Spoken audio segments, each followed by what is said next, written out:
এইবাৰ যিসকল ল'ৰা ছোৱালীয়ে মেট্ৰিক পৰীক্ষা দিব তেওঁলোকৰ ফৰ্ম ফিল আপ অক্টোবৰ মাহৰ 10 তাৰিখে সামৰণি পৰিব।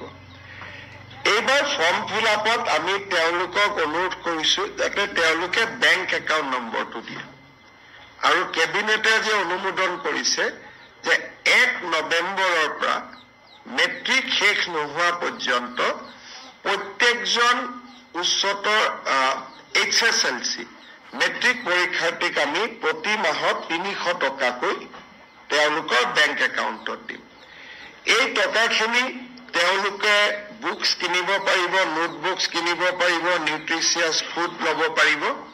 অৰ্থাৎ 5 লাখ ষ্টুডেণ্টে মাহত 300 টকাকৈ অলমোষ্ট আমি মেট্ৰিক কোন মাহত হয় নাজানো, যদি এপ্ৰিলত হয় 6 মাহৰ কাৰণে পাব, যদি ফেব্ৰুৱাৰীত হয় 4 মাহৰ কাৰণে হ'ব, যদি মাৰ্চত হয় 5 মাহৰ কাৰণে পাব। তাৰমানে কোনো মেট্ৰিক কেণ্ডিডেটে নিউট্ৰিচিয়াছ ফুড বা কিতাপ পত্ৰ কিনাৰ পৰা বঞ্চিত হ'ব নালাগে।